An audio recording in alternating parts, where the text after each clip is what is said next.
Kia ora, friends and family on Facebook, Instagram, on TikTok, on YouTube. I've been wanting to do a video like this for a number of years, and this video is my testimony video. So at the age of 14, this is really raw and vulnerable, but I hope through me sharing this, it will encourage other people and maybe even bring people to Jesus, which is one of the amazing things. So at the age of 14, I started struggling with depression and with anxiety. I didn't know it at the time, and then I started having panic attacks. It got really bad at the age of 17, and I developed heart condition. I was diagnosed with POTS. I was on so much medication, antidepressants, anti-inflammatories, so many different types, probably 8 to 10 pills a day in my teens. And then at the age of 17, everything got worse. Started to really struggle with panic attacks, and was my first few times getting rushed to hospital. And then I had a irregular heartbeat. I started hyperventilating and having all these different pains in my chest and everything. And my self-esteem and self-worth was really low. And then 17 was the first time I tried to end my life. Up until the age of 21,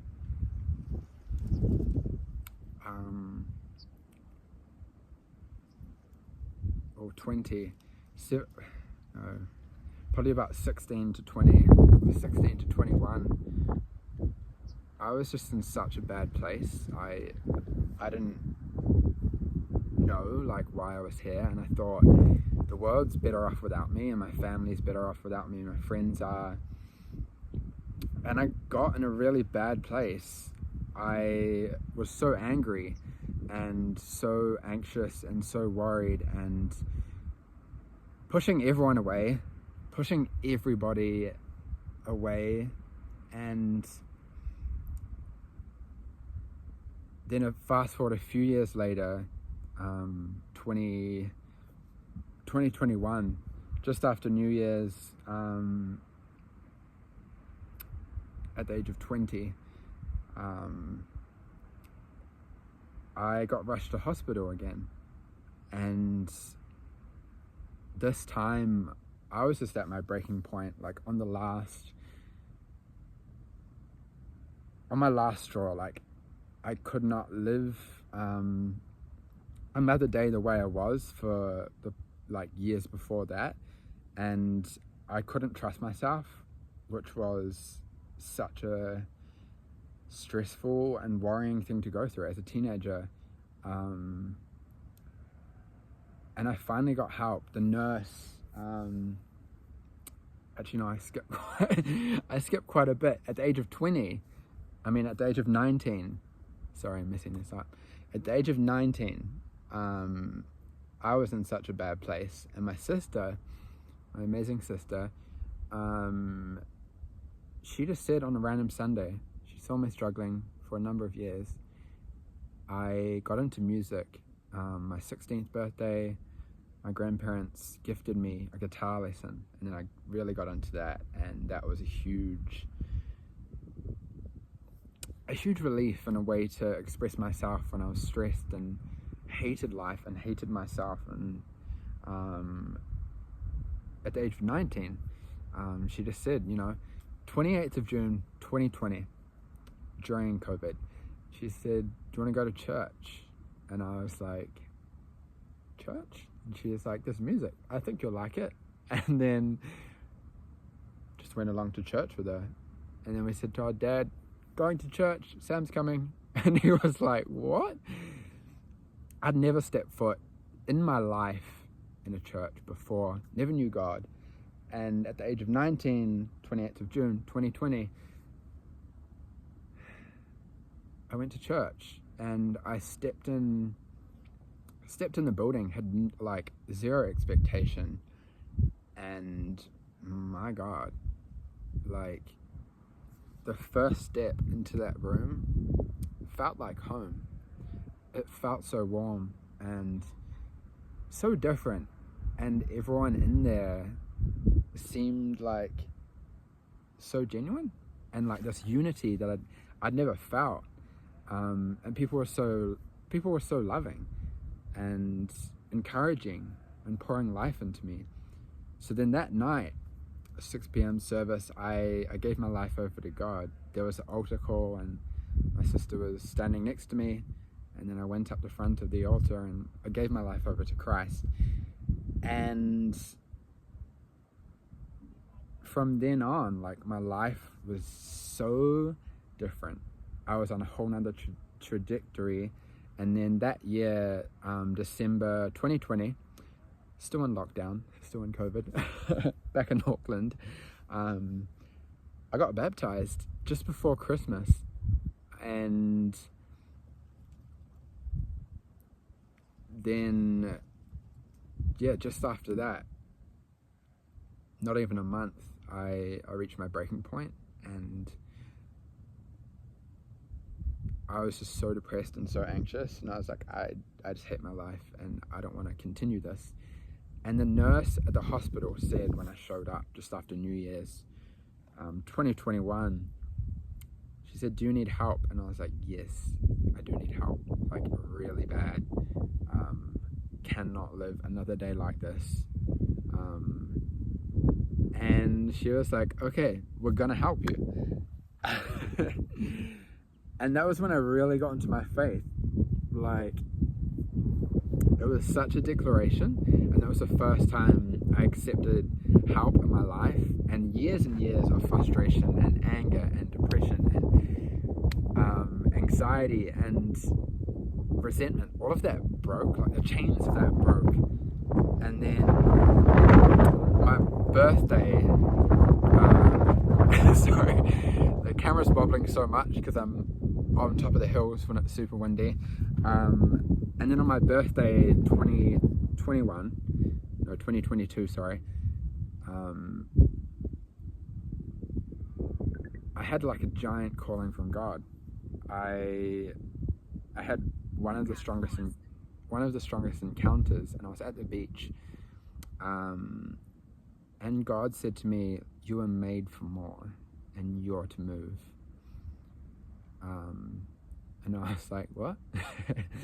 So I grew up in Auckland, and moving like 600 plus kilometers away to another island, to another city where I knew nobody, was a giant calling from God. And then I moved to Christchurch the same year, December 30th, 2022, and God was just working in me so much. And then I moved to Christchurch, where I still am, and my faith just grew stronger and stronger and stronger, and depression broke, and no more medication, and way less anxiety, and my character, just everything, like finding new friends, finding new community, finding my passions, discovering who I am in God's image. And then I went to Auckland for a bit, August 2024, and then moved back January 2025. And then on my way to moving back, I was in a crash, a very bad crash, almost a head-on with a truck, and yeah, going 100 kilometers an hour on my way to move to Christchurch, like move back after being with family for a number of months. And yeah, I was unconscious. I don't remember a lot.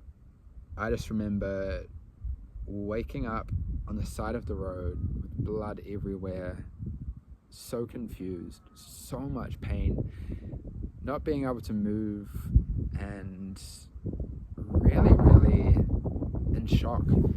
Having the green whistle, and then,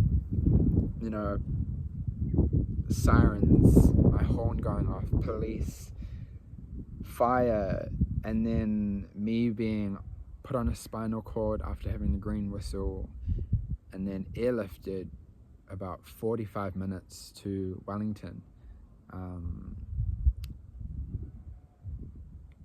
So I was halfway between Auckland and Wellington, and then airlifted, and then me going in and out of consciousness, and then vomiting and being in so much pain and still in so much shock, and thinking I'm gonna die and I'm never gonna walk again, and I won't come out of the hospital. And then I was in ICU for 3-4 days, and that was probably the hardest point in my life, honestly. And miraculously, through God, through prayer, through having a safe car, through Jesus, through the Holy Spirit, I survived that. I had no broken bones, no major spinal cord damage. I had concussion, whiplash, and several months later, a few months after that, I moved for the second time, this time not driving, and getting on a plane, getting back to Christchurch, and my faith just grew stronger and stronger, and recovery is brutal, honestly. I've never had to recover for like months on end from something. It's been 7-8+ months, and still the rest of this year I'm taking to recover. And so much of my life, all aspects of my life were like just taken away from me. Like, I still struggle so much, and I have PTSD, and my memory and energy levels, concentration, flashbacks, all of that. But through the grace of God, I survived, and now I'm here today recording this testimony, which I was planning to go for 5 minutes, but now it's 15 minutes. Gonna go for that. But now I'm still here through the grace of God, and I found a different church after almost 5.5 years of being a Christian, and I'm just so blessed and so grateful for everything. And my message of encouragement, is there is strength in reaching out, and the enemy and the world, society, celebrates struggle and tries to isolate everyone, and somehow struggling in silence and not reaching out, and still so many people taking their life at such a young age, and mostly men. Up to 80% of men, almost every 30 seconds someone takes their own life. And then coming through all of that and overcoming all of that, I know by the grace of God, one of my missions in life is helping people through that and encouraging people that there's strength in reaching out. And yeah, the enemy wants us to struggle in silence, but God says surrender, surrender and I'll give you strength, more strength, a renewal of strength and grace and love and healing and blessings and miracles, all of that. But yeah, that's my testimony. 10 more seconds to go. So thank you, everybody. Anybody who watches this, any part of it, like it or comment, this means so much to me, and I've wanted to do this for years. I love you all so much. God bless, and yeah, peace out.